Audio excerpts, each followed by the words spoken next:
Silence is not the absence of sound. It is a throne where the deaf boy rules alone. Marcus had lived 17 years in a world of still images and trembling hands. His deafness was not a tragedy to him. It was architecture. He moved through hallways with the precision of someone who had learned to read lips, anticipate movement, feel vibration through bone and wood and stone. His apartment in Prague's Old Town was a sanctuary of amber light and books with broken spines, manuscripts on philosophy, on the history of silence, on the deaf emperors who had ruled empires without ever hearing a single voice. He worked nights at the university library, cataloging forgotten texts, translating medieval documents written in the hand of monks who understood that silence could be a language more profound than any spoken word. Few people spoke to him. Most didn't know how. Those who tried would gesture wildly, as if volume could somehow bridge the gap of his deafness, as if shouting in sign language made any sense at all. Marcus had learned to smile politely and move on, to accept the isolation not as punishment, but as protection. The world of sound seemed dangerous to him, full of lies, of manipulations, of cruelty disguised in pleasant tones. In his silence, he could hear the truth. He could read faces like texts. He could see the distance between what people said and what they meant. The library was his cathedral. At night, when the university slept, Marcus would move between the stacks like a ghost himself, his fingertips trailing across leather spines, his eyes scanning centuries of human knowledge. The manuscripts in the basement, the really old ones, seemed to call to him. They spoke of alchemy, of transformation, of creatures that existed in the margins of human understanding. Marcus had become obsessed with them, particularly with a series of documents from 17th century Vienna that described something called the eternal night, a state of being where time ceased to be linear and silence became absolute. He didn't know then that he was reading his own future. The bullies from the linguistics department came on a Thursday in October when Prague's leaves had turned the color of old blood. 3 of them, Václav, Petr, and Tomáš, had made a sport of mocking his silence for months. They were the kind of men who believed that deafness was a moral failing, that somehow Marcus had chosen this, that his inability to hear was a rejection of their world. They made crude signing gestures behind his back in the hallways, distorting the language into something obscene. They called him the Ghost because he moved without sound, because he seemed to exist outside the normal parameters of human interaction. They whispered about him in cafes, creating stories about his supposed inadequacies, his inability to experience music or conversation, or the simple pleasure of hearing his own voice. Marcus had learned to ignore them. But ignoring predators only makes them bolder. He was leaving the library around midnight, a stack of manuscripts clutched to his chest, when he saw them waiting in the medieval courtyard behind the university. The space was ringed with ancient stones, with shadows that seemed to predate Christianity itself. A fountain in the center, long since dry, stood like a monument to abandoned wishes. This was not the main courtyard. Few people came here at night. It was private. It was perfect for what they had planned. Marcus didn't hear their laughter as they cornered him.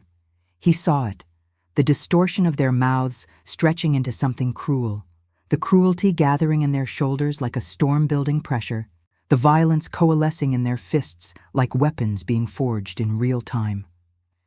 He tried to move past them, but Václav grabbed his arm and the manuscripts scattered across the cobblestones, centuries of careful knowledge tumbling into dust and darkness. The first blow came to his ribs, a percussion of pain that radiated through his cage like a bell being struck. The air exploded from his lungs. His vision blurred at the edges, darkening like a photograph developing in reverse. A second impact came to his face, his cheekbone, his eye, and salt and copper bloomed across his tongue. He tasted blood and humiliation in equal measure. Marcus fell to the ancient stones, his body curling into itself, and in that moment of absolute surrender, he felt something shift in the darkness above him. A shadow moved, not slow, not human, not bound by the same physics that governed ordinary creatures. It descended with the grace of a predator that had hunted for centuries, and the three boys scattered like insects beneath a boot, their cruelty evaporating in an instant of primal fear. They ran, screaming silently into the night, their forms disappearing into Prague's winding medieval streets. Marcus lay bleeding, his vision fractured, his body singing with pain. But his eyes focused on the silhouette standing above him, a figure in a long coat, backlit by the cathedral bells that chimed somewhere in the distance.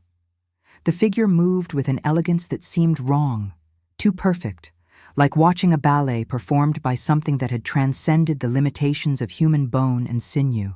The figure knelt beside him, and Marcus read his lips with perfect clarity. "Are you broken?" The question was asked not with cruelty, but with genuine concern. And in that moment, Marcus felt something he had never felt before. He felt truly seen, not as a deaf boy, not as a victim, but as something worth saving.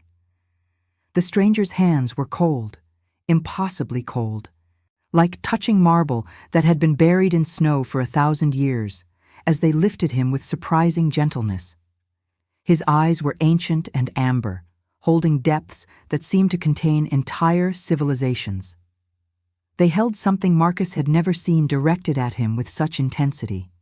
Tenderness, real, dangerous, absolute tenderness that felt like it could devour him whole. "My name is Dmitri."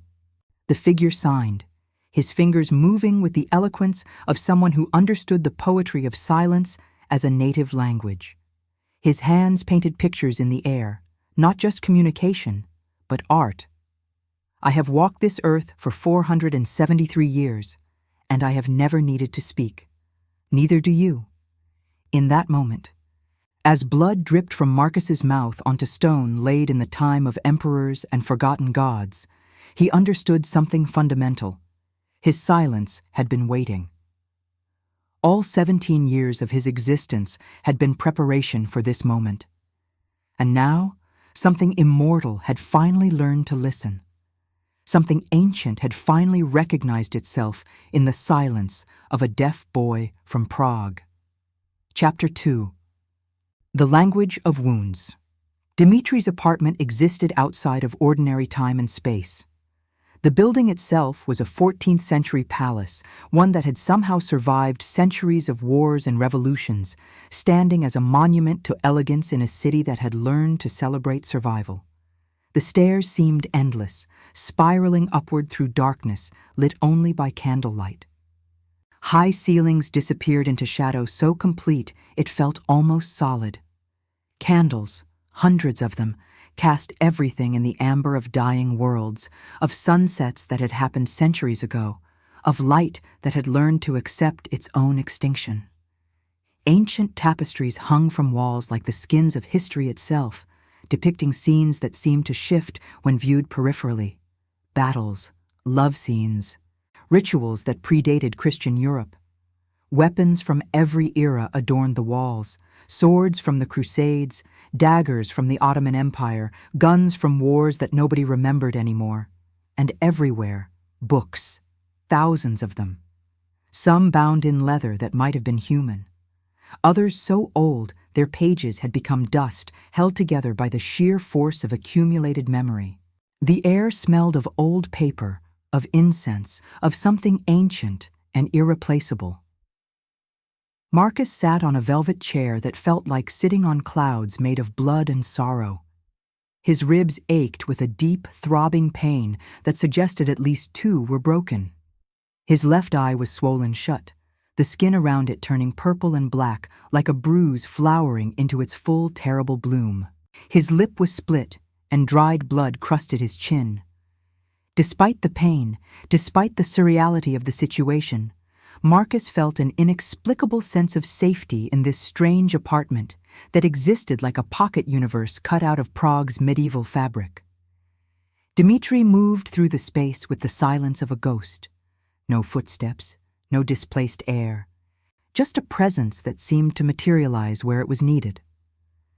He brought cloths and water that steamed with herbs Marcus couldn't identify, their scent filling the air with something ancient and medicinal. He moved Marcus's shirt with careful hands, examining the bruises with the precision of someone trained in centuries of human anatomy. His fingers traced the edges of the injuries, and Marcus realized that Dmitri was reading them the way a scholar reads text, understanding the story of violence written in purple and black across his skin. Dmitri brought a mirror, and Marcus saw himself for the first time since the attack. He looked destroyed. He looked transformed. There was something in the damage that seemed almost beautiful, like a sculpture that had been broken and reassembled into something more profound than the original. "You're not human," Marcus signed, his hands shaking with a mixture of fear and something else, something that felt dangerously like desire. Dmitri didn't respond with words. Instead, he rolled back his sleeve, and Marcus saw the scars, hundreds of them, crisscrossing his forearm like a topographic map of suffering itself. Some were centuries old, faded to silver like old moonlight. Others were relatively recent, deep red lines that seemed to still carry the memory of the blade. The very newest ones were weeping something dark that was not quite blood, not quite anything that had a name in human language. "I stopped being human in 1623, Dmitri signed, his fingers moving with the weight of centuries. "In Vienna. A woman I loved chose death rather than eternity with me. I offered her everything, immortality, power, the chance to walk the earth for thousands of years, and she refused. She chose to age, to die, to cease." He paused, his ancient eyes reflecting candlelight like mirrors reflecting mirrors, infinite and impossible. "I let her go," he continued signing, "because love means accepting another's choice even when it destroys you. And the guilt?" He pressed his hand to his chest where his heart should have beaten. "The guilt became this. These scars are not wounds I inflicted on myself. They are wounds I allowed others to inflict because I did not believe I deserved to heal." Dmitri moved to the window, and Prague spread out below them like a circuit board of ancient streets and impossible architecture. The city was asleep, but Dmitri seemed to be reading its dreams. "I have been alone for 400 years, he signed without turning around. "I have loved other immortals, and they have betrayed me. I have loved humans, and they have aged and died in what feels like moments. I have become convinced that I am fundamentally unable to be loved, that there is something in my nature, something in the 4 centuries of accumulated loneliness that poisons any connection I try to make." He turned back to Marcus, and his eyes held the weight of all those centuries. "But then I saw you," Dmitri signed, "being beaten by 3 human boys, and I finally realized, that sometimes salvation comes not from finding love, but from choosing to save someone and allowing them to choose whether they want to save you in return." Marcus reached out. His fingers found Dmitri's wrist, felt the cold that ran deeper than ice, deeper than death, deeper than anything that should be capable of existing in the natural world. The cold was not painful. It was honest. It was a creature showing him exactly what it was, without pretense or softening. He understood in the way that only the marginalized can understand that Dmitri was not a monster.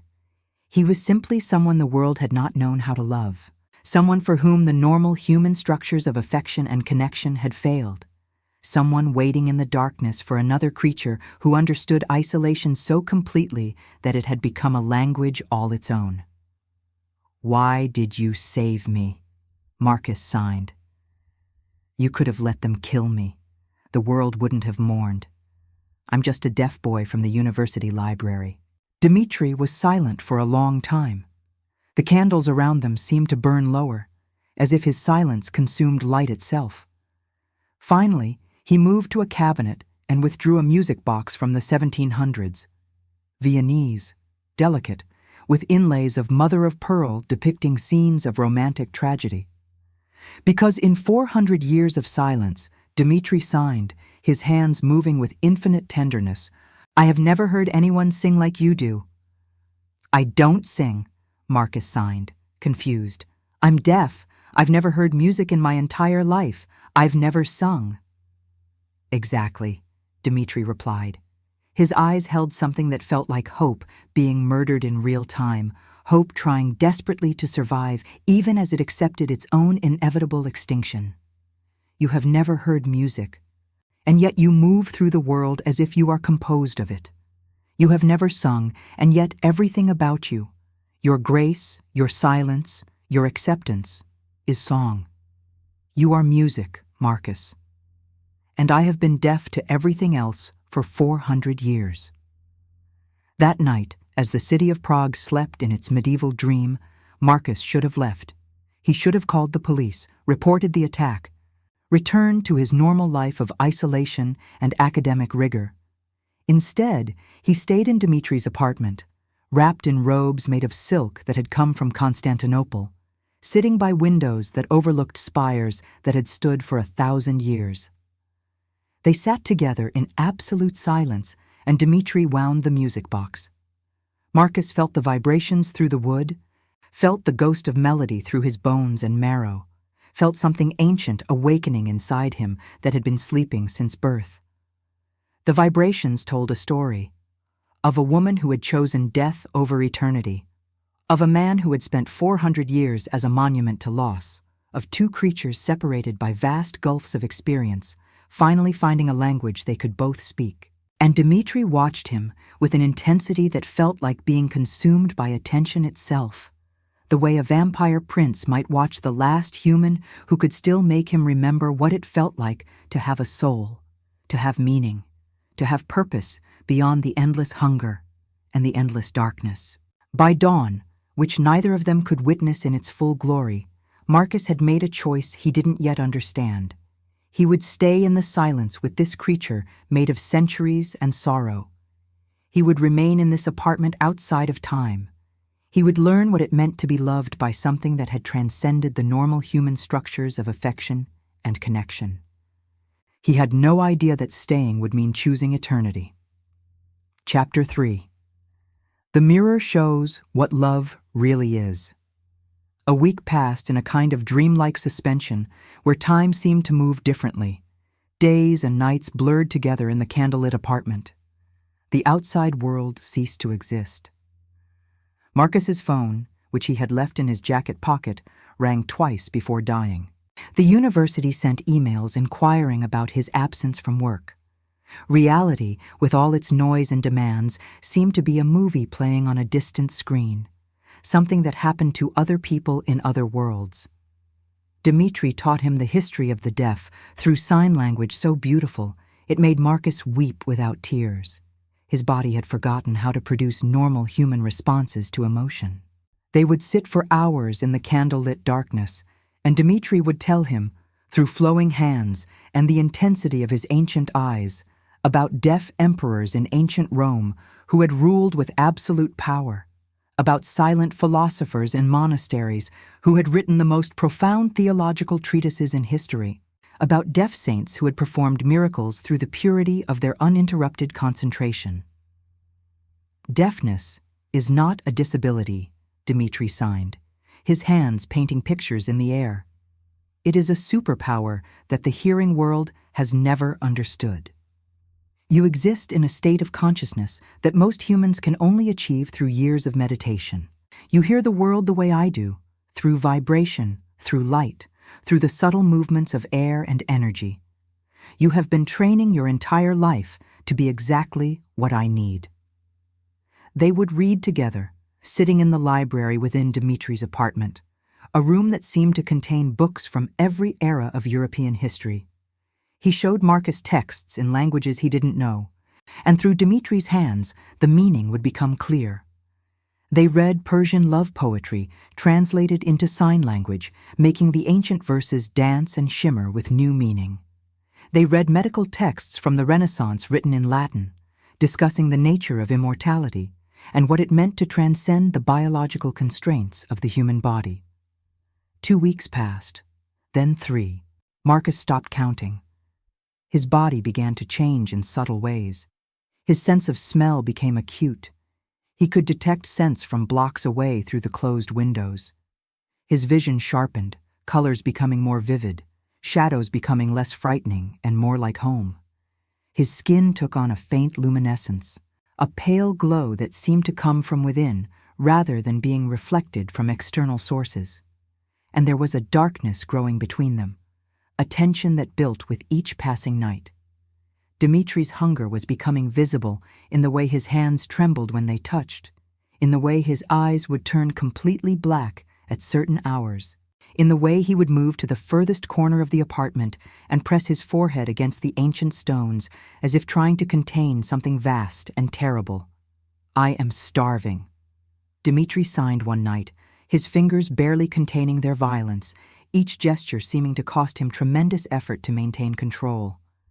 "And you smell like redemption.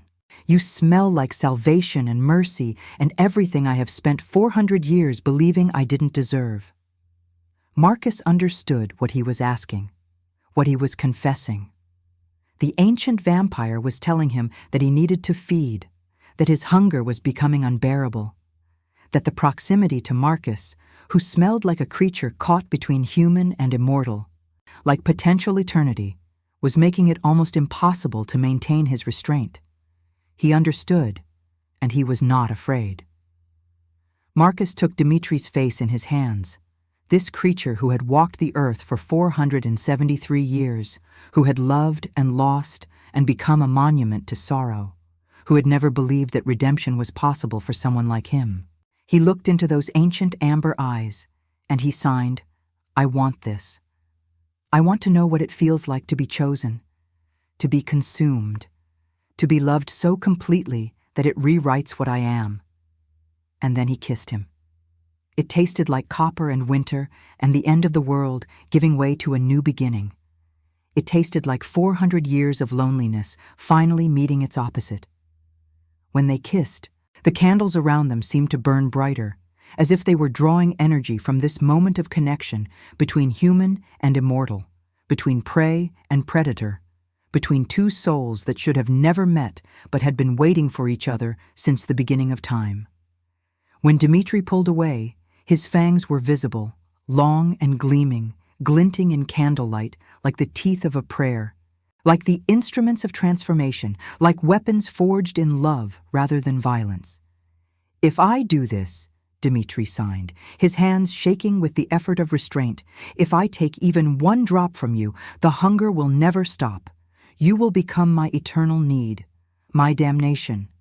I will be bound to you for the rest of eternity, and I will drag you down into the darkness with me. There will be no redemption for you, no way back to the human world, no possibility of ordinary life." Marcus took Dimitri's wrist and guided it toward his own neck, feeling the tremor of centuries of restraint about to break. "Then damn us both," he signed. "But do it with love. I don't want ordinary life. I want eternity. I want to be consumed by you. I want to understand what immortality tastes like." The bite was not pain. It was transformation. It was the moment when one reality ended and another began. Marcus felt it like lightning in his veins, like his blood was being rewoven into something that could hold eternity, that could survive the weight of forever. His blood felt like it was becoming something other, thicker, darker, more fundamental. And as Dimitri drank, carefully, reverently, like communion, like a sacrament, Marcus felt himself being remade. He felt his body starting to understand that it no longer needed to breathe with the same rhythm. His heart began to beat differently, slower, deeper, more like the heartbeat of the earth itself. His senses exploded outward, and suddenly he could perceive Prague from inside the apartment. He could feel the millions of lives sleeping in the city below. He could sense the vibrations of the Vltava River flowing through stone. He could understand the dreams of sleeping creatures. And in the reflection of a nearby mirror, Marcus saw not a deaf boy, but a man being remade into something immortal. His skin was becoming translucent, his eyes beginning to turn the color of old amber, his form starting to shift into something that existed partially outside of normal human perception. When Dimitri pulled away, tears of blood streamed down his face. tears of joy and terror, and the absolute knowledge that he had just bound himself to another creature for eternity. "You have chosen me," he signed, his hands moving with a poetry that transcended normal communication. "Now you are bound to my darkness forever. We are one now, Marcus. Your silence and my silence have become the same silence. Your hunger and my hunger are now the same hunger. We are no longer separate creatures. We are one." Marcus smiled. He could feel the shape of new fangs pushing through his gums, and signed back. "Good. I was tired of the light. I was tired of being alone in my silence. Now I have someone who understands it. Now I have found my home in the darkness. And now I invite you to leave a trace of your presence in the comments. Tell us where in the world you're watching from and the exact hour you hear this story. We wish to know how far these immortal confessions travel, and at what moments of the night they find you. Chapter 4. The Price of Eternity. The transformation took 3 nights. 3 nights that stretched into eternity and compressed into moments. 3 nights that rewrote the fundamental structure of what Marcus was at a cellular and spiritual level. Marcus lay in Dimitri's bed, wrapped in silk sheets the color of old blood and dying roses, as his body rewrote itself from the inside out. The process was not gentle. It was not the romantic transformation depicted in literature. It was agony and ecstasy in equal measure, a death and a birth happening simultaneously, a fundamental rewriting of his DNA and something deeper, his soul perhaps, or whatever the immortal equivalent of a soul might be. On the first night, his bones began to reshape themselves. Marcus felt them moving beneath his skin, reconfiguring to make him faster, stronger, more efficient as a predator. The pain was extraordinary. Each moment felt like his skeleton was being broken and reassembled by hands made of fire. He wanted to scream, but his vocal cords had already begun their transformation into something that could no longer produce human sound. Instead, he made shapes with his hands in the darkness, not words, but pure expression of agony and wonder. Dimitri was there through all of it, signing to him in the darkness, "You are becoming what I am. The question is, will you forgive me for it?" On the second night, his senses began their metamorphosis. His hearing, paradoxically, began to return, not in sound, but in something deeper and more profound. He could feel vibrations from miles away, could sense the rhythm of the city's heartbeat, could perceive the footsteps of creatures moving through Prague's underbelly at frequencies that human ears could never detect. He could hear the whispers of ghosts trapped in the walls of medieval houses.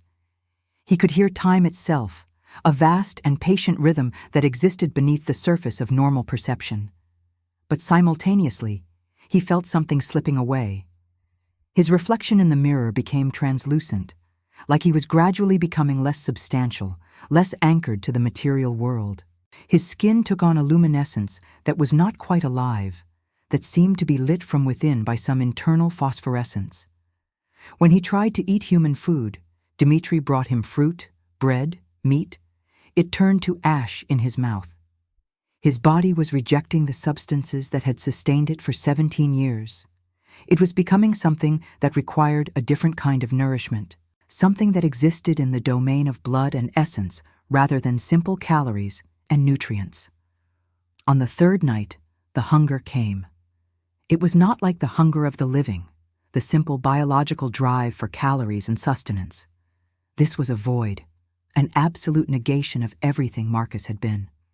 It was a hunger so complete that it threatened to consume his consciousness, to devour his identity, to remake him into nothing but a vessel for this terrible need.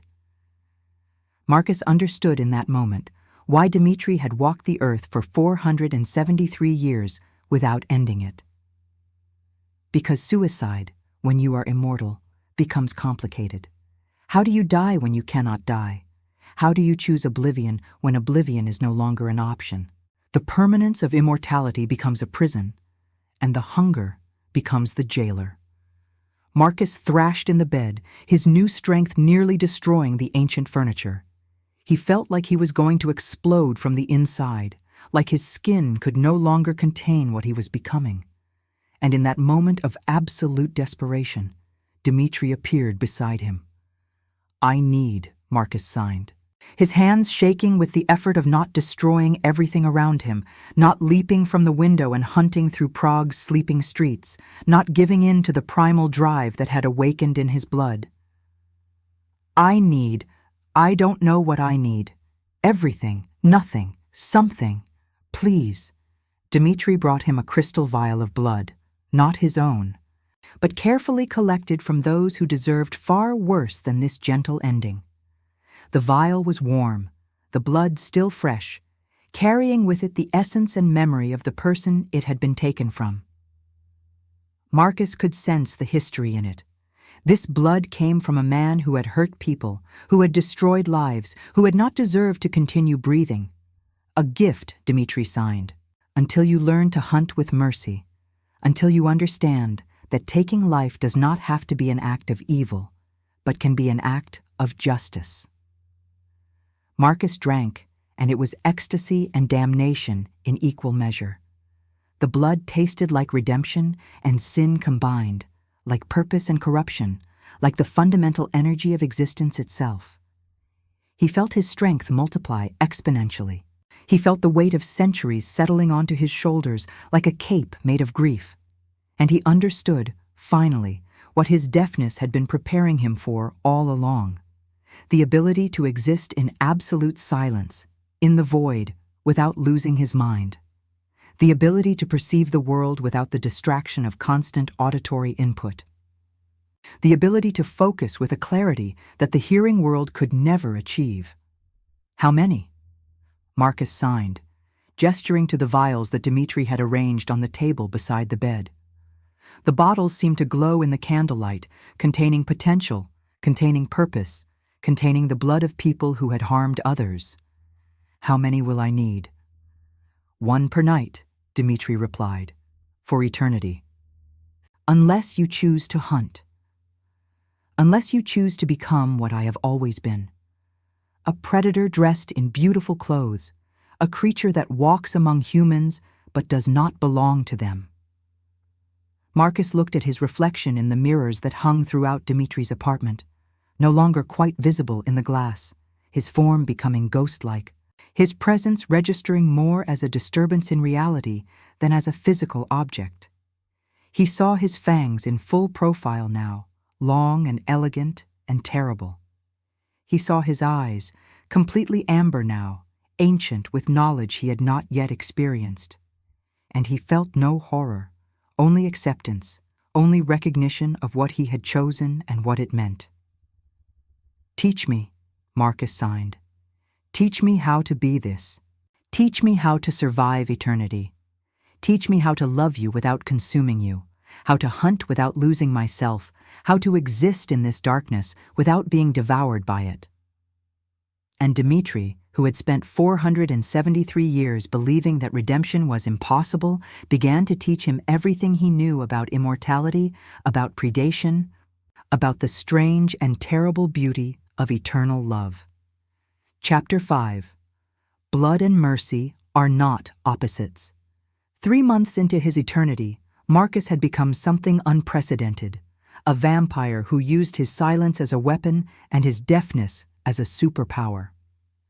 While Dmitri moved through Prague's underworld with the grace of old evil, centuries of predatory technique refined into an art form, Marcus became something entirely different. He became a ghost who could kill without a sound, without warning, without mercy when mercy was not appropriate. But unlike other vampires, Marcus had been born deaf, had lived his entire human life in silence, had learned to perceive the world through channels that had nothing to do with sound. This made him uniquely adapted to immortality in ways that Dmitri had never experienced before.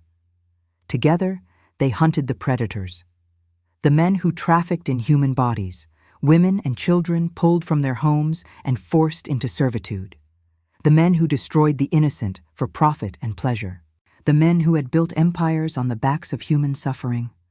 Prague's criminal underworld learned quickly to fear the two figures who moved through shadow without sound, the pale prince with his centuries of deadly knowledge and his deaf angel of vengeance, moving with the perfect coordination of two creatures who understood each other without needing to speak. Marcus learned to track his prey through vibration.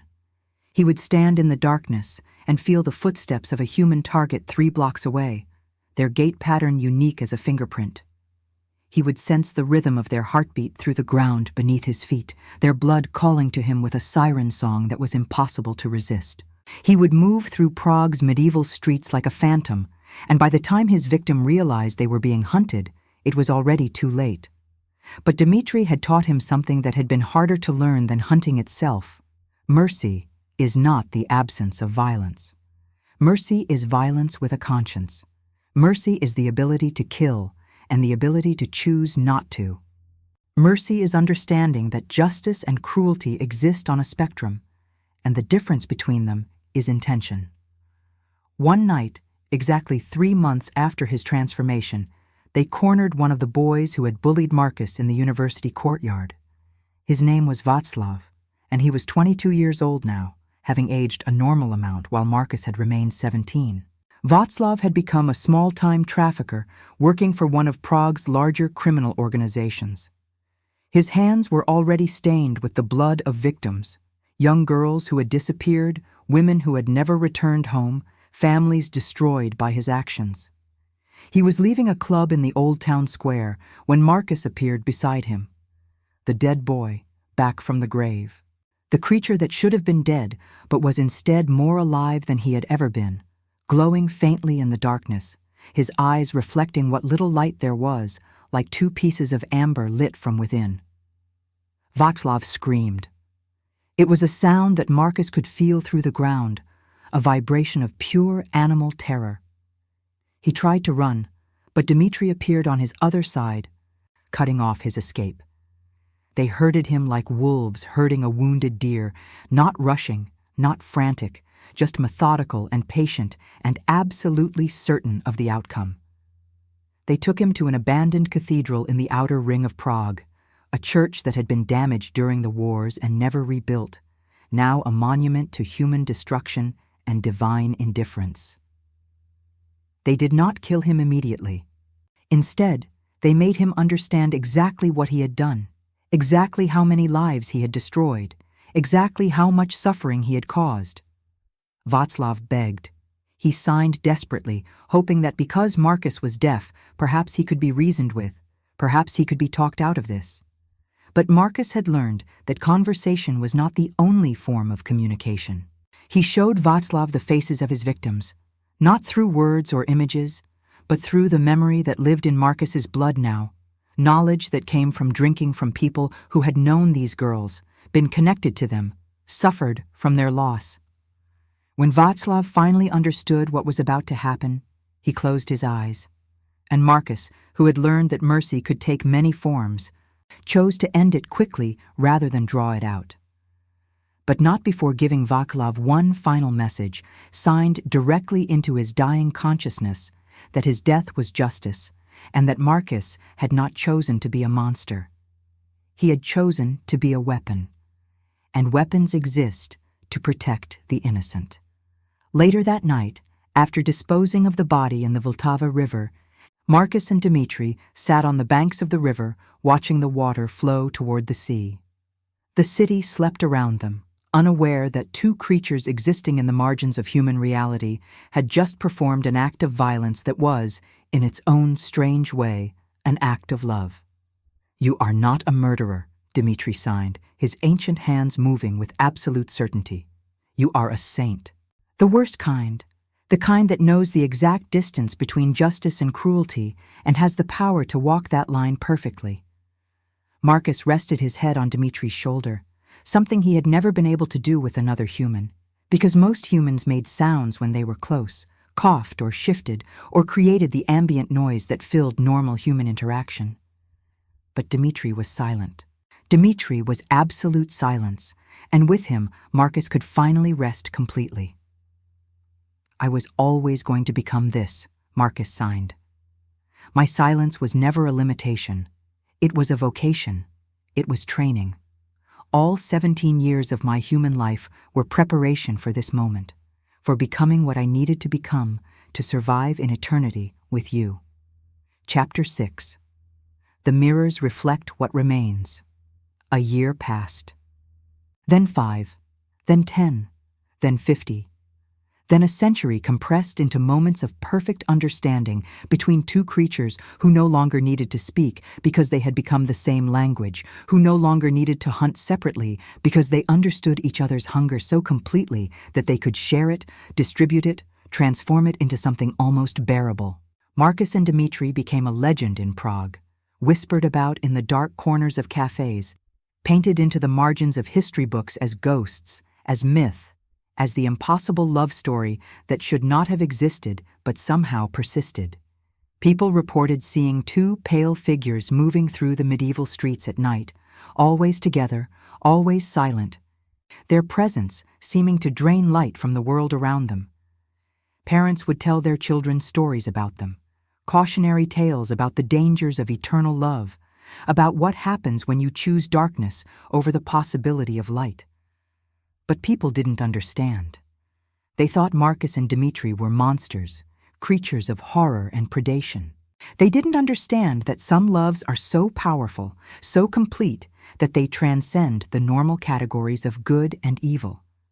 They didn't understand that Marcus and Dmitri had found something precious in their darkness, not just love, but belonging, a way of existing in the world that made sense to both of them. They collected mirrors throughout the centuries. Mirrors from Venice, from Vienna, from Constantinople, from cities that no longer existed except in history and memory. Each mirror reflected not their absence, as the legends suggested, but their presence. A presence so profound, so complete, that it bent the laws of physics itself. The mirrors hung throughout their Prague sanctuary, and in each reflection they saw not monsters, but two souls who had chosen each other across the impossible distance between life and death, between human and immortal, between the hearing world and the world of absolute silence. They also collected other things, fragments of the past that meant something to them. A music box from 1623 Vienna, the year Dmitri had lost his first love. A pair of old spectacles that had belonged to a deaf emperor. A dried rose that Marcus had been holding the night he met Dmitri. Books, so many books. A library that expanded with each passing decade, containing texts in languages that had died out, knowledge that had been lost to history, wisdom accumulated across centuries of observation. Their apartment became a museum of immortality, a temple built to the memory of love that transcended time. Students from the university sometimes asked about the old building, about the two figures that were sometimes glimpsed in the upper windows. Some said they had been there for centuries. Others claimed they had always been there, that they predated the university itself, that they were fixtures of Prague as fundamental as the castle or the river.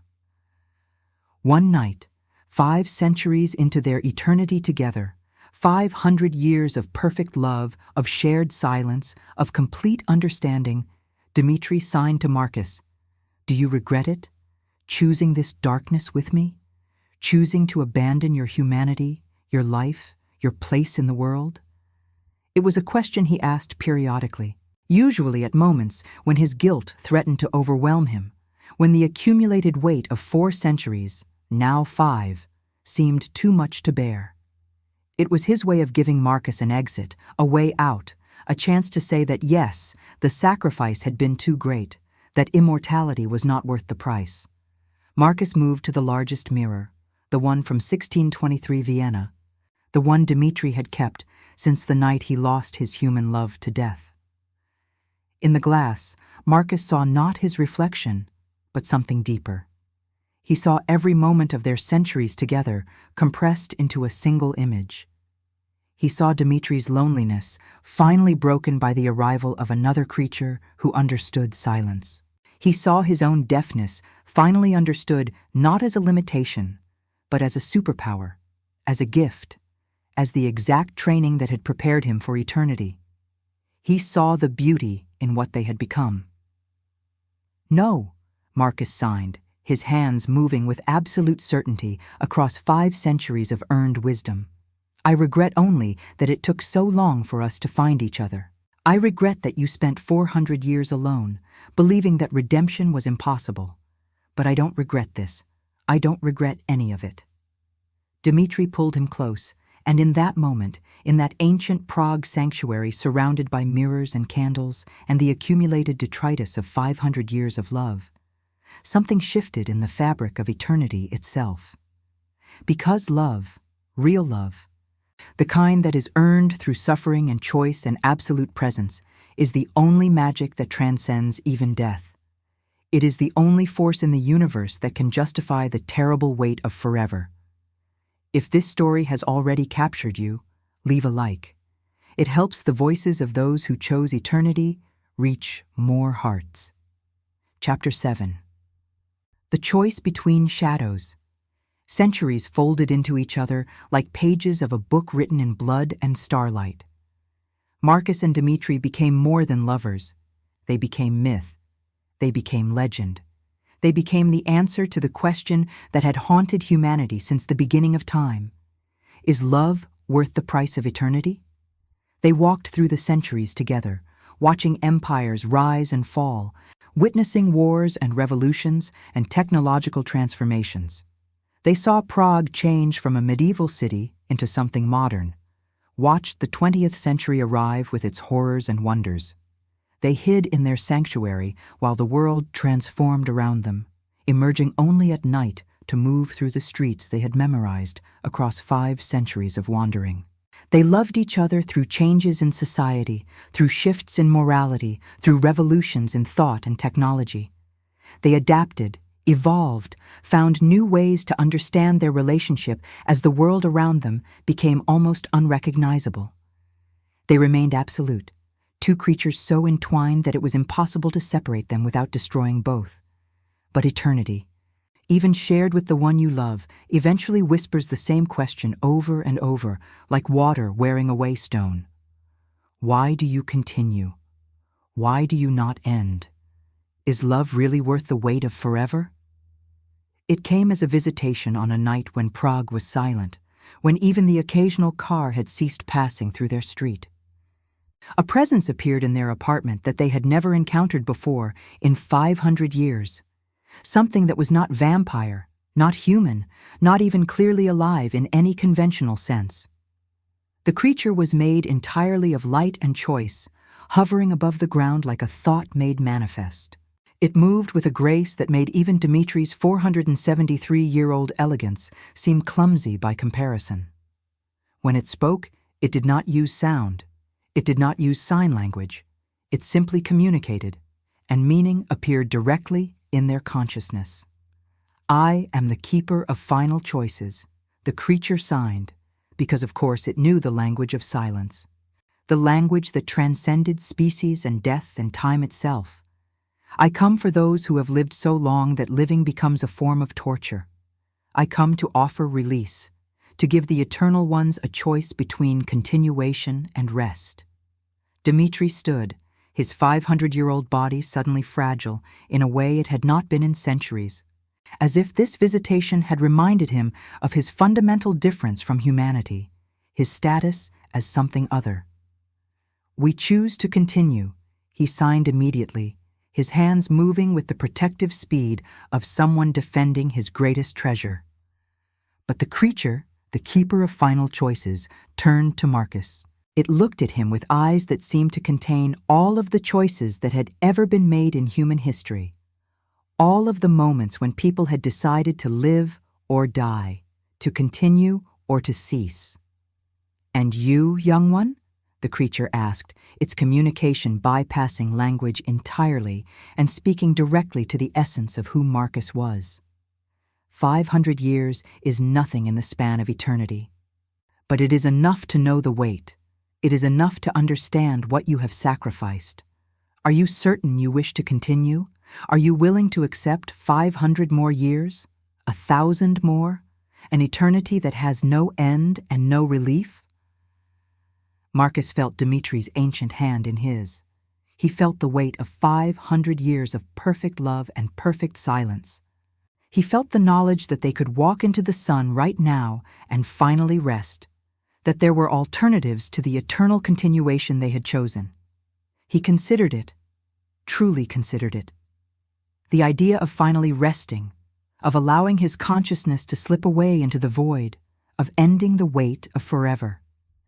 And then he knew his answer. "I am certain," Marcus signed, his hands moving with all the poetry and power he had accumulated across eternity, across 500 years of learned grace and earned wisdom. "But not for the reason you think." He turned to Dimitri and signed with every bit of eloquence he could summon. "I choose to continue because the only thing worse than eternal darkness is eternity without you.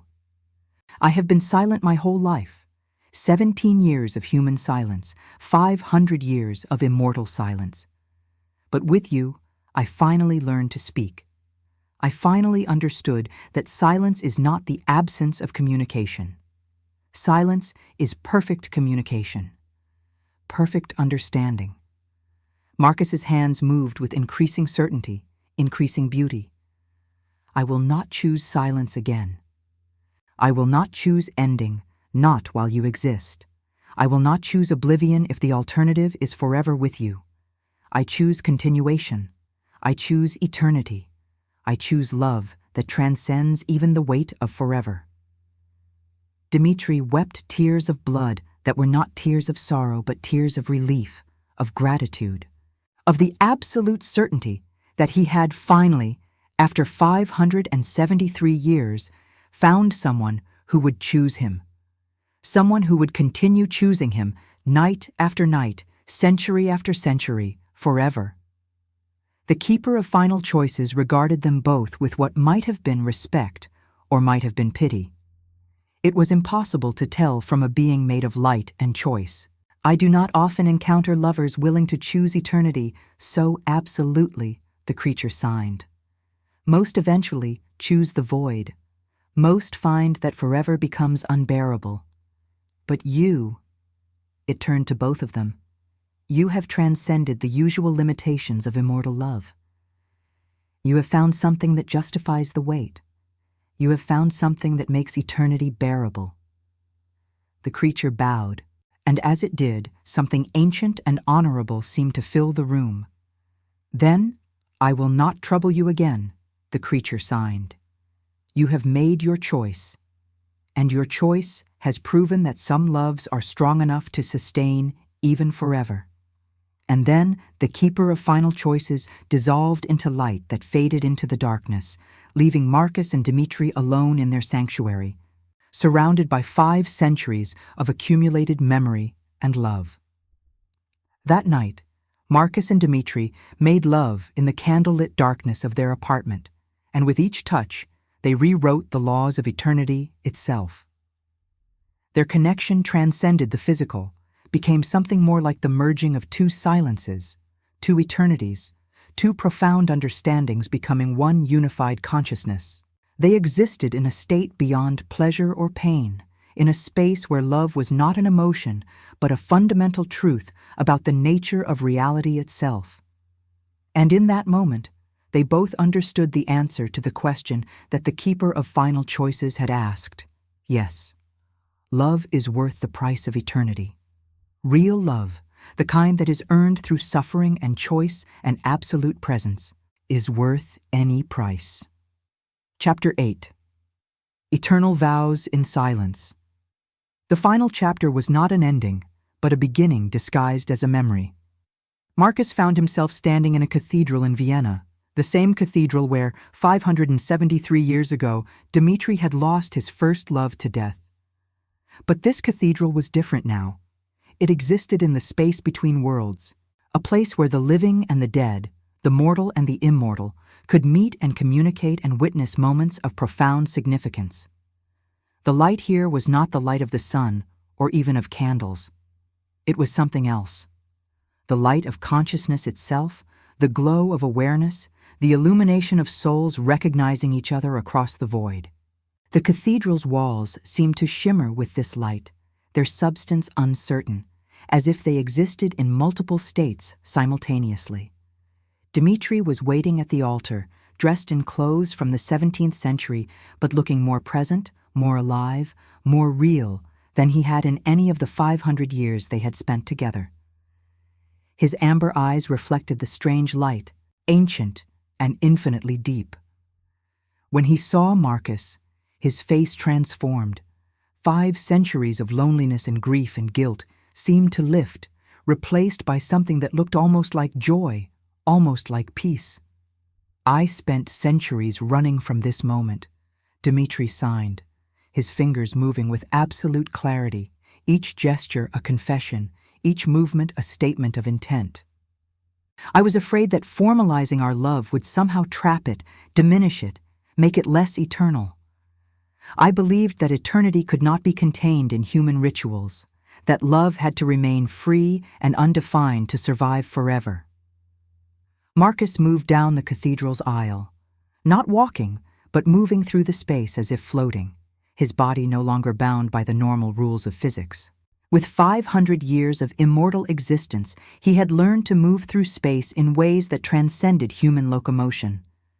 "But I understand now," Dmitri continued signing, "that eternity is not time. Eternity is choice, and I choose you in every moment, forever. I choose to formalize that choice, to make it sacred, to acknowledge it publicly and privately, and in every way that humans and immortals have ever known."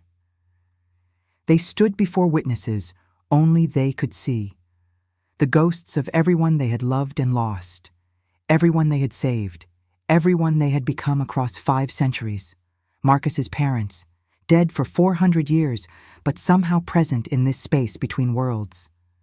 Dmitri's first love from Vienna, finally at peace with what had happened between them, the victims they had saved from traffickers, the innocents they had protected, the people they had become through love and choice, and the absolute commitment to each other's survival. The cathedral filled with something that might have been music, though Marcus heard it as vibration, as feeling, as the fundamental resonance of a moment being sanctified by forces larger than either of them individually. In the silence of that cathedral, they spoke their vows in the only language that mattered. "I choose you when light dies. I choose you when the sun burns out and the stars fade from the sky.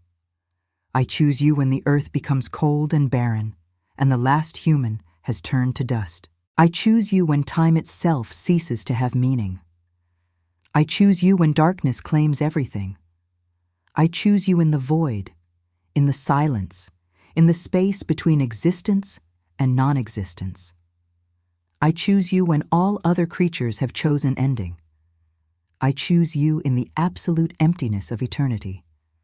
I choose you when eternity becomes unbearable. I choose you when the weight of forever threatens to crush me, when the accumulated years seem too much to carry. I choose to carry it with you. I choose to let you share the burden. I choose you in silence. I choose you because you understand that communication does not require sound, that love does not require voice, that connection can exist in the absolute absence of auditory input. I choose you because you are silence made manifest. I choose you in blood. I choose you in the hunger that will never be satisfied, in the predatory nature that we share, in the violence that sometimes becomes necessary. I choose you knowing what we are, accepting what we have become. I choose you in mercy. I choose you knowing that we have killed, that we have hunted, that we have done terrible things. I choose to build a love strong enough to contain all of this darkness. I choose to create meaning from violence. I choose to transform suffering into grace. When they kissed, the cathedral filled with light, not the light that destroys vampires, but the light that heals them, the light of absolute, irrevocable love, the light of 2 souls recognizing that they have found home in each other. And then Marcus opened his eyes in their Prague sanctuary, in their bed of silk and shadows, and Dmitri was there beside him, signing with absolute clarity and perfect love. "I will choose you every night for the rest of forever. I will choose you when the stars burn out. I will choose you when eternity itself becomes a word we no longer remember. I will choose you because you taught me that silence is not absence. Silence is presence so complete that it needs no sound. You are my eternity, Marcus. You are my redemption. Marcus pulled him close, and they sank into the darkness together, not as predator and prey, not as immortal and mortal, but as two souls who had transcended the very concept of eternity by choosing love, night after night, forever and ever. The mirrors around them finally reflected their forms completely, clearly, as if 500 years of accumulated love had finally made them solid enough to be seen. In those mirrors, their reflections were not vampires, not demons, not monsters, but two people who had learned to listen in the silence, and in that listening found the only thing that could justify the weight of forever. Their reflection showed two souls who had chosen each other across the impossible distance between life and death, between human and immortal, between the hearing world and the world of absolute silence. It showed two creatures who had transformed suffering into grace, violence into compassion, loneliness into love. And in that reflection, 573 years of accumulated history and connection and absolute presence became real, became sacred, became eternal in a way that transcended the normal definition of the word. Subscribe if you believe mercy can resurrect even the damned.